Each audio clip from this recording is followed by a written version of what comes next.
YouTube channel teacher Pramod Kumar में आप सभी का हार्दिक स्वागत है। और इस वीडियो में हम लोग जो 27 फरवरी 2024 को सक्षमता परीक्षा में पूछे हुए प्रश्न थे और जितने भी प्रश्न मेरे पास उपलब्ध है उन सभी प्रश्नों का विश्लेषण देखेंगे। तो इस वीडियो में आप लास्ट तक बने रहेंगे और यदि चैनल पर पहली बार होंगे तो चैनल को सब्सक्राइब कर लेंगे और पहले से सब्सक्राइब किए होंगे तो वीडियो को लाइक कर देंगे, क्योंकि आपका एक लाइक ही मुझे वीडियो बनाने के लिए प्रेरित करता है। तो चलते हैं हम लोग बिना लेट किए हम लोग इस वीडियो में और बारी बारी से सभी प्रश्नों को देखेंगे। जैसा कि स्क्रीन पर आप देख रहे होंगे, इसमें क्वेश्चन नंबर कोई मायने नहीं रखता है। यदि आपको क्वेश्चन याद होगा और आपका आंसर याद होगा कि हम इस ऑप्शन को आंसर के रूप में सही किए हैं, तो आप मिला सकते हैं कि मेरा क्वेश्चन जो बनाया हुआ है वो सही बना है या गलत बना है। तो चलते हम लोग क्वेश्चन देख ले रहे हैं। फर्स्ट क्वेश्चन, जैसा कि आप स्क्रीन पर देख रहे होंगे कि कवि का स्त्रीलिंग रूप क्या होता है। तो कवि का जो स्त्रीलिंग रूप होता है वह होता है कवयित्री। तो यदि आप कवित्री को टिक लगाए हैं तो आपका यह क्वेश्चन सही होगा, यानी 1 मार्क्स आपको मिल जाएंगे। तो बहुत ही आराम आराम से इस वीडियो में हम लोग चलेंगे और आप आसानी से क्वेश्चनों को मिला सकते हैं यदि आपको क्वेश्चन और आंसर जो आप टिक लगाए हैं आपको याद हो। अब नेक्स्ट क्वेश्चन की ओर चलते हैं कि समास के कितने भेद होते हैं। तो समास के कितने भेद होते हैं, तो जैसा कि हम सभी जानते हैं कि समास के 6 भेद होते हैं।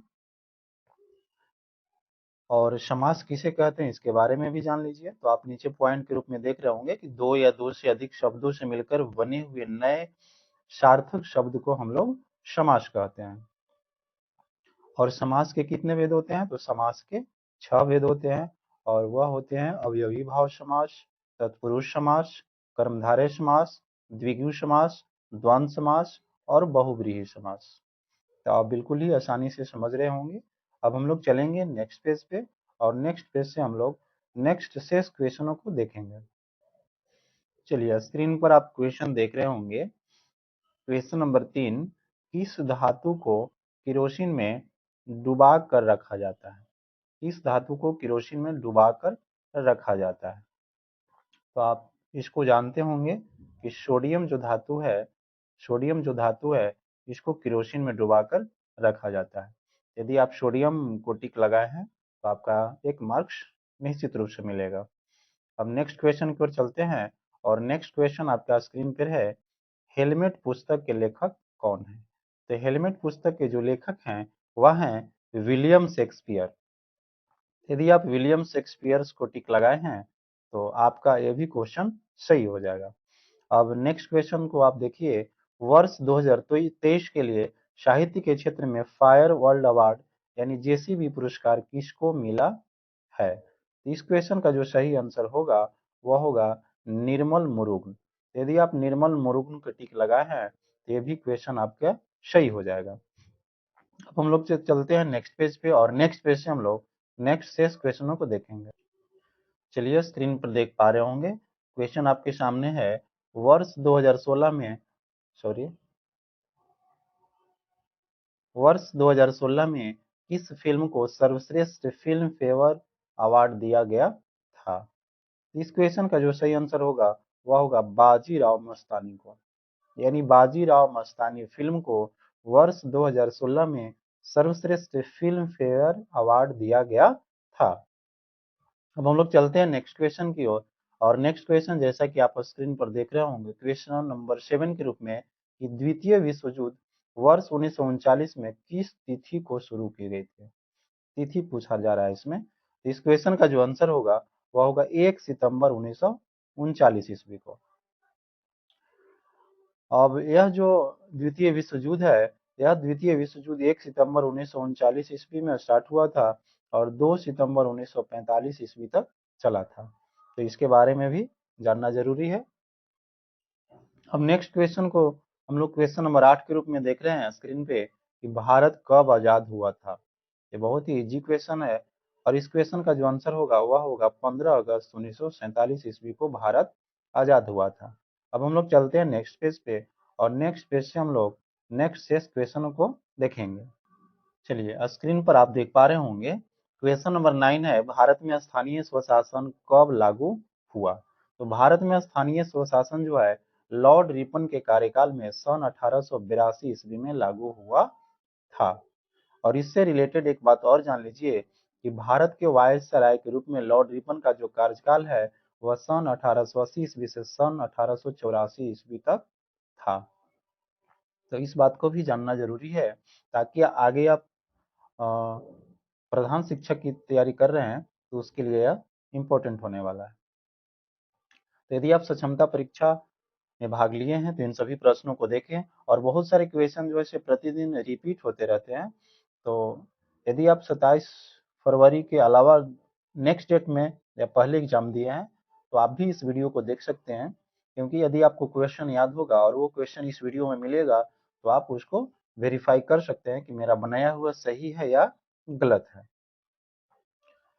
यदि आप चैनल पर पहली बार हैं और चैनल को सब्सक्राइब नहीं किए होंगे तो सब्सक्राइब कर लीजिए, क्योंकि अब 2 या 3 दिन के बाद जो है आपको प्रधान शिक्षक से रिलेटेड कंटेंट्स इस वीडियो इस चैनल पर अपलोड होंगे। तो आप चैनल को सब्सक्राइब करके रखें और हमसे जुड़ जाए ताकि आप महत्वपूर्ण प्रश्नों को जो प्रधान शिक्षक से रिलेटेड होंगे उसको आप इस चैनल पर देख सकें। अब चलते हैं नेक्स्ट क्वेश्चन की ओर। और नेक्स्ट क्वेश्चन जो है क्वेश्चन नंबर 10 के रूप में है कि प्रथम विश्व युद्ध कब शुरू हुआ था? तो प्रथम विश्व युद्ध जो है 28 जुलाई 1914 ईस्वी को शुरू हुआ था। प्रथम विश्व युद्ध 28 जुलाई 1914 ईस्वी को शुरू हुआ था। और इससे रिलेटेड ये भी बात जान लीजिए कि प्रथम विश्व युद्ध जो है यूरोप में होने वाला यह एक वैश्विक युद्ध था जो 28 जुलाई 1914 ईस्वी से 11 नवंबर 1918 ईस्वी तक चला। इस बात को भी आप ध्यान में रखेंगे। अब चलते हैं नेक्स्ट पेज पे और नेक्स्ट पेज से हम लोग नेक्स्ट 6 क्वेश्चनों को देखेंगे। चलिए स्क्रीन पर देख पा रहे होंगे क्वेश्चन नंबर 11 के रूप में कि समानता का अधिकार किस अनुच्छेद के तहत आता है?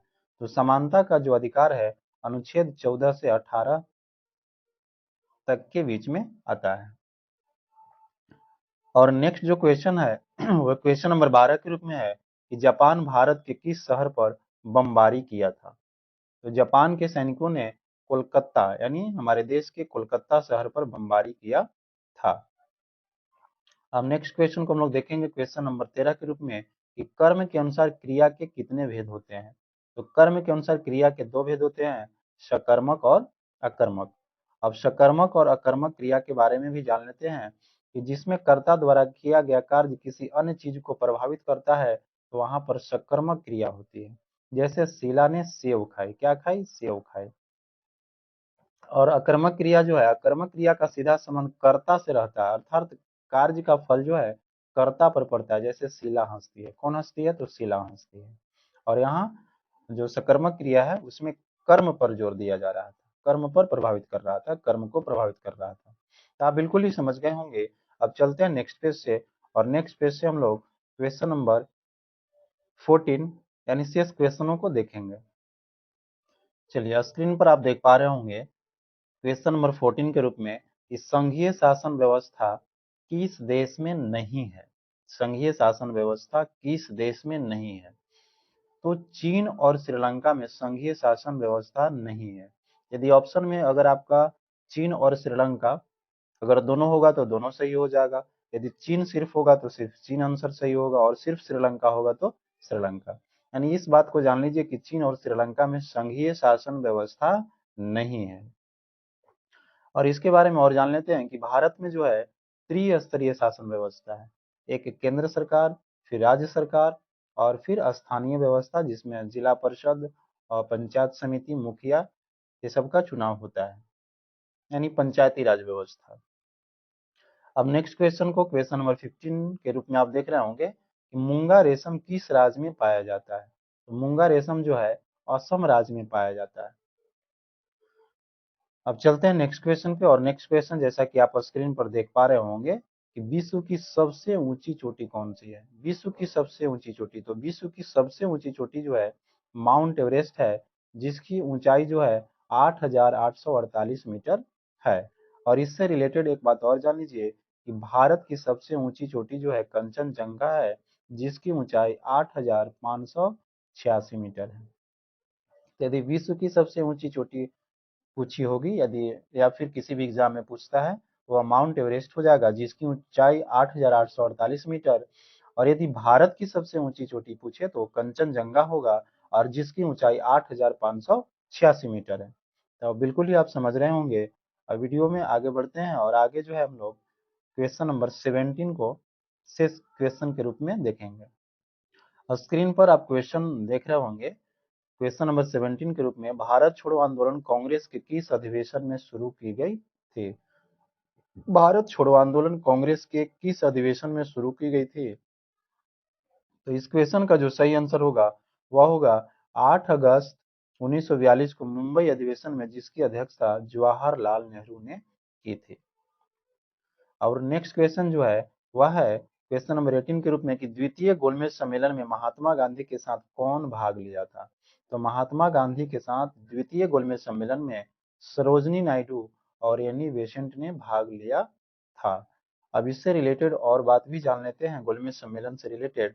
तो प्रथम गोलमेज सम्मेलन जो है 1930 ईस्वी में, द्वितीय गोलमेज सम्मेलन 1931 ईस्वी में एवं तृतीय गोलमेज सम्मेलन 1932 ईस्वी में हुई थी।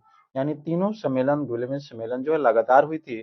प्रथम 1930 में, द्वितीय 1931 में और तृतीय 1932 ईस्वी में। भीमराव अंबेडकर और तेज बहादुर सप्रू तीनों गोलमेज सम्मेलन में भाग लिया था। इस बात को भी आप ध्यान में रखेंगे, ताकि नेक्स्ट प्रधान शिक्षक जो होने वाली है उसमें इन सभी क्वेश्चन से रिलेटेड क्वेश्चन को डाला जा सकता है। अब चलते हैं नेक्स्ट पेज पे, और नेक्स्ट पेज से शेष क्वेश्चनों को देखेंगे।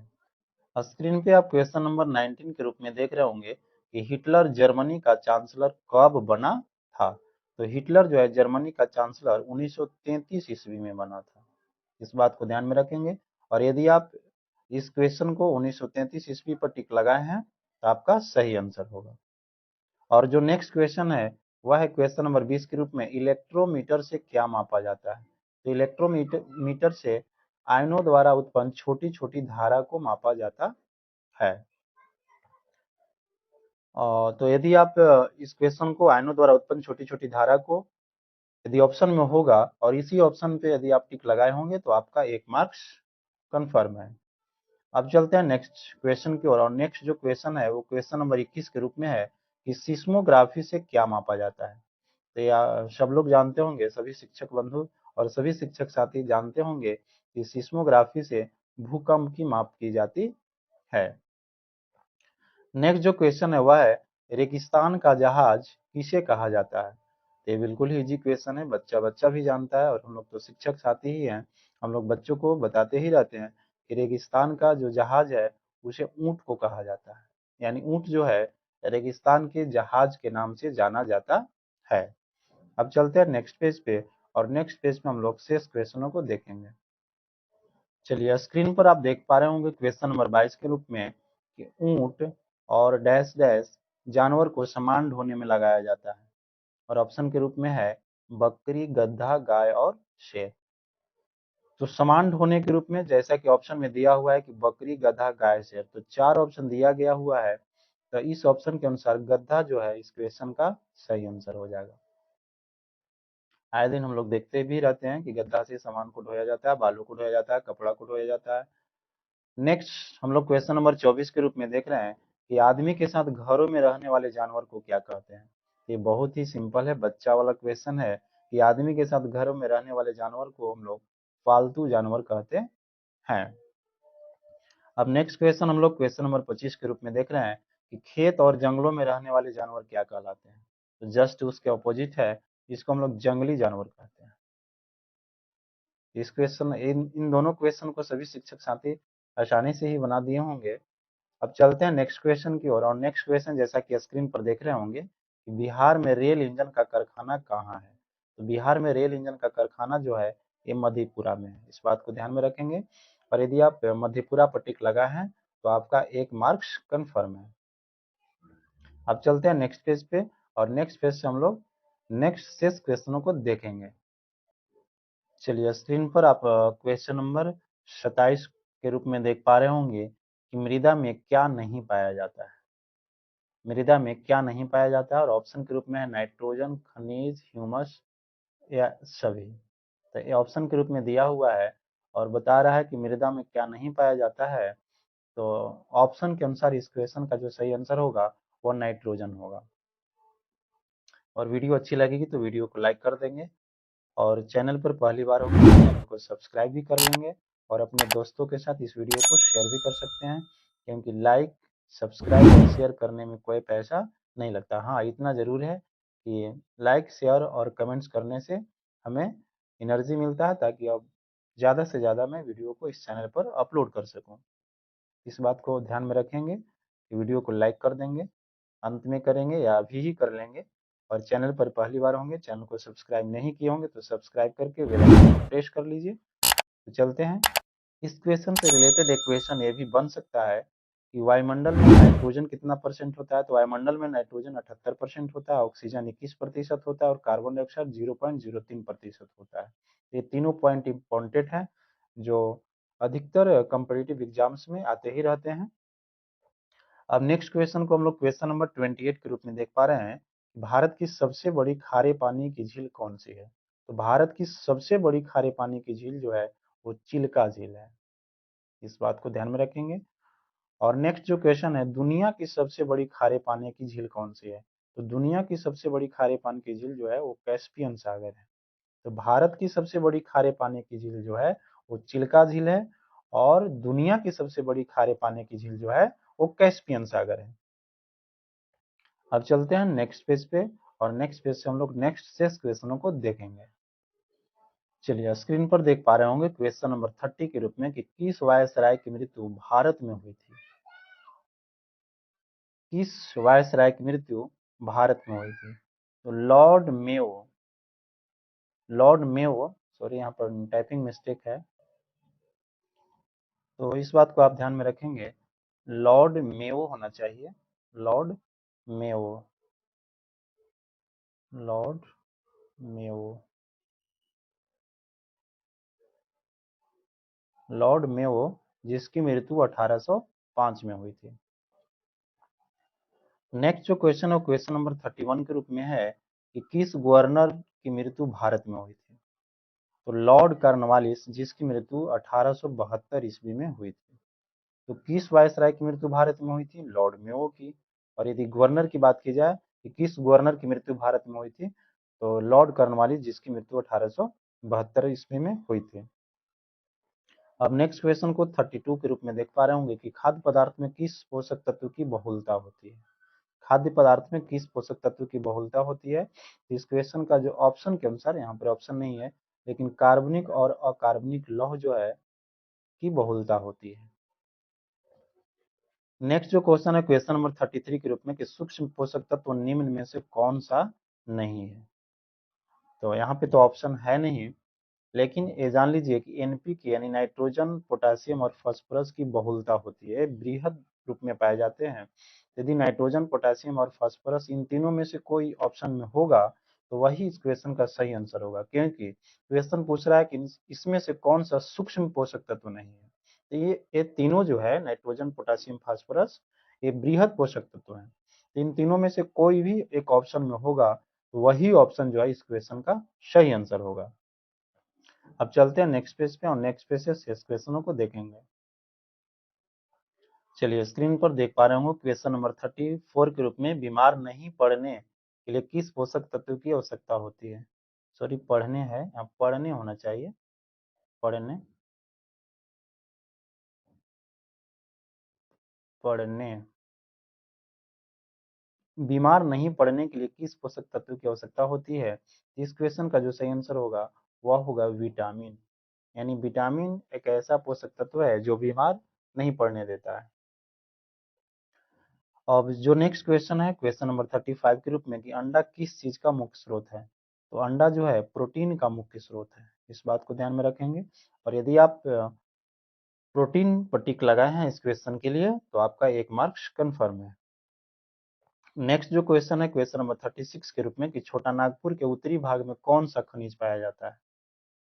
तो लोहा, मैग्नीज और कोयला पाया जाता है, सोना नहीं पाया जाता है। तो अब आप अपना ऑप्शन के अनुसार देख सकते हैं। यहाँ पूछ रहा है कि उत्तरी भाग में कौन सा खनिज पाया जाता है, तो सोना नहीं पाया जाता है, सोना को टिक नहीं लगाएंगे। बाकी इसमें ऑप्शन में जो भी होगा लोहा, मैग्नीज, कोयला, ये तीनों में से कोई भी होगा तो वही इस क्वेश्चन के लिए सही आंसर हो जाएगा। नेक्स्ट जो क्वेश्चन है वह है बरसात के मौसम में बोई जाने वाली फसल कौन सी है। तो बरसात के मौसम में बोई जाने वाली फसल को हम लोग खरीफ फसल कहते हैं। चलिए अब चलते हैं नेक्स्ट पेज पे और नेक्स्ट पेज से शेष क्वेश्चनों को देखेंगे। चलिए स्क्रीन पर देख पा रहे होंगे क्वेश्चन नंबर 38 के रूप में कि इनमें से कौन चुंबकीय पदार्थ है, और ऑप्शन के रूप में है लोहा, लकड़ी, प्लास्टिक, रबर। तो ऑप्शन के अनुसार इस क्वेश्चन का सही आंसर लोहा हो जाएगा। लोहा जो है चुंबकीय पदार्थ है। अब नेक्स्ट क्वेश्चन को देख पा रहे होंगे क्वेश्चन नंबर 39 के रूप में कि इनमें से किसे स्विच के रूप में प्रयोग करने पर धारा प्रवाहित नहीं हो सकता है, और ऑप्शन के रूप में दिया हुआ है तांबा, जस्ता, लोहा और माचिस की तिल्ली। इस क्वेश्चन का जो सही आंसर होगा वो माचिस की तिल्ली। अगर इसको स्विच के रूप में यूज करेंगे तो इससे धारा प्रवाहित नहीं होगी। अब चलते हैं नेक्स्ट पेज पे और नेक्स्ट पेज से क्वेश्चनों को देखेंगे। चलिए क्वेश्चन नंबर 40 के रूप में आप देख पा रहे होंगे स्क्रीन पे कि पौधे के लिए खाए जाने वाले भाग होते हैं, तो पौधे के सभी भाग खाने के काम आते हैं। अब ऑप्शन के रूप में ऑप्शन जिस प्रकार से होगा उस प्रकार से इस क्वेश्चन का आंसर दे सकते हैं, लेकिन इससे रिलेटेड सभी बातों को जान लीजिए कि गाजर, मूली, शलजम, शकरकंद ये जड़ है जो खाने के काम आती है, यानी इन सभी का हम लोग जड़ को खाने के रूप में यूज करते हैं। आलू, अदरक तन है जो खाने के काम आती है। पालक, मेथी, बथुआ, सरसों, पत्ता गोभी पत्ते हैं जो खाने के काम आते हैं, यानी इन सभी का पत्ता खाते हैं। गोभी फूल है जो खाने का काम आता है, यानी गोभी के फूल को हम लोग खाने के रूप में यूज करते हैं। आम, केला, संतरा, बैर, अमरूद, बैगन, टमाटर फल है जो खाने के काम आता है। सभी अनाज जो भी अनाज है, ड्राई फ्रूट्स, दाल, मटर और तिल बीज है जो खाने के काम आते हैं। इन सभी बातों को आप याद रखेंगे और ध्यान में रखेंगे। अब चलते हैं नेक्स्ट पेज पे और नेक्स्ट पेज से नेक्स्ट क्वेश्चनों को देखेंगे। चलिए स्क्रीन पर एक पेडागोगी से रिलेटेड क्वेश्चन को देख पा रहे हूँ कि लेव वाइगोत्स्की के सिद्धांत निम्न में से कौन है। तो सामाजिक सांस्कृतिक विकास का सिद्धांत, ये जो सिद्धांत है ये लेव वाइगोत्स्की का है, तो इस चीज को ध्यान में रखेंगे। और नेक्स्ट जो क्वेश्चन है कि ईंट का आकार कैसा होता है, तो ईंट का जो आकार होता है वो घनाभाखार होता है। नेक्स्ट आप क्वेश्चन बहुत ही सिंपल देख रहे होंगे, मैथ का क्वेश्चन है -35 -7 प्लस -3 का निम्न में से मान कौन सा होगा। तो -35 -7 और यहाँ पर भी प्लस माइनस माइनस हो जाएगा, तो तीनों माइनस हो जाएगा, यानी -35 -7 और वहाँ प्लस माइनस -3, तो तीनों में माइनस ही सिंबल है तो माइनस ही रहेगा, लेकिन तीनों ऐड हो जाएगा और तीनों ऐड होने के बाद हमको 45 मिलेगा, यानी -45 जो है इस क्वेश्चन का सही आंसर हो जाएगा। अब चलते हैं नेक्स्ट पेज पे और नेक्स्ट पेज से हम लोग शेष क्वेश्चनों को देखेंगे। चलिए स्क्रीन पर ये भी मैथ का ही क्वेश्चन है कि 1 2 3 डॉट डॉट 100 का योग कितना होगा, यानी 1 से लेकर 100 तक की जो भी संख्याएं हैं सभी संख्याओं का योग कितना होगा। तो इसका फॉर्मूला होता है n लगातार संख्याओं का योग n इंटू एन प्लस 1/2, और n जो है वो जो लास्ट वाला संख्या होता है वो होता है, तो n की जगह पर लास्ट वाला नंबर्स बैठाएंगे, इस फॉर्मूला में पुट करेंगे तो 5050 जो है इस क्वेश्चन का सही आंसर मिल जाएगा। अब चलते हैं नेक्स्ट पेज से। स्क्रीन पर देख पा रहे होंगे ये भी मैथ का ही क्वेश्चन है कि मोड 2 प्लस -3 मोड प्लस -7 भी मोड में है। तो ये बात जान लीजिए कि मोड में कोई भी सिंबल हो, मोड को जब हटाते हैं तो प्लस का सिंबल हो जाता है, तो सभी प्लस में हो जाएगा। तो आप देख पा रहे होंगे मोड के अंदर 2 है तो 2 रहेगा, इसके बाद प्लस सिंबल है तो प्लस सिंबल दे देंगे। मोड के अंदर -3 है और मोड को हटाएंगे तो +3 हो जाएगा, फिर प्लस है, फिर मोड के अंदर -7 है तो ये भी माइनस हट जाएगा यानी 7 हो जाएगा, यानी मोड में से जैसे ही उस संख्या को हटाते हैं तो मोड हटने के बाद उस संख्या को हम लोग पॉजिटिव के रूप में लेते हैं। अब तीनों को जोड़ देंगे हम लोग तो 12 जो इस क्वेश्चन का सही आंसर हो जाएगा। अब नेक्स्ट क्वेश्चन को देख पा रहे होंगे 30 प्लस 20 प्लस 3 प्लस 4/10 प्लस 5/100 सभी को जोड़ना है। अब देख लीजिए 300 जोड़ना है, फिर 20 जोड़ना है, फिर 3 जोड़ना है, और 4/10 का मतलब कि 4.10, 5/100 का मतलब कि 0.05। अभी सभी को जोड़ेंगे, पॉइंट पॉइंट पॉइंट दे दीजिए इधर, इधर 0 नहीं है तो सभी में 0 बैठा सकते हैं। इधर जोड़ेंगे तो 5 हो जाएगा, 1 हो जाएगा।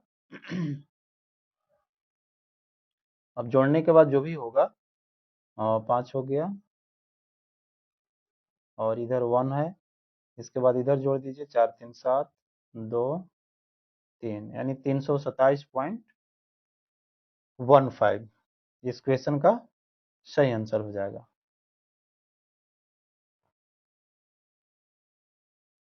सॉरी, 4/10 है ना, तो 4/10 है तो 0.4 हो जाएगा यहाँ पे, 0.4, यानी 323। रुकिए, इसको इरेज कर देता हूँ मैं। देख लीजिए, इस क्वेश्चन को फिर से देख लीजिए। 300 है, 300 लिख देंगे। इसके बाद 20 जोड़ना है तो 20 को जोड़ दीजिए, फिर 3 जोड़ना है तो 3 जोड़ दीजिए, फिर 4/10 का मतलब कि 0.4, 0.4, फिर 5/100 है, इसका मतलब कि 0.05। अब सभी को हम लोग जोड़ेंगे तो इधर तो 5 हो गया, ये 4 हो गया, डेसिमल डेसिमल, और इधर जोड़िए तो 3, फिर 2 और 3, यानी 323.45, 323.45 इस क्वेश्चन का सही आंसर होगा।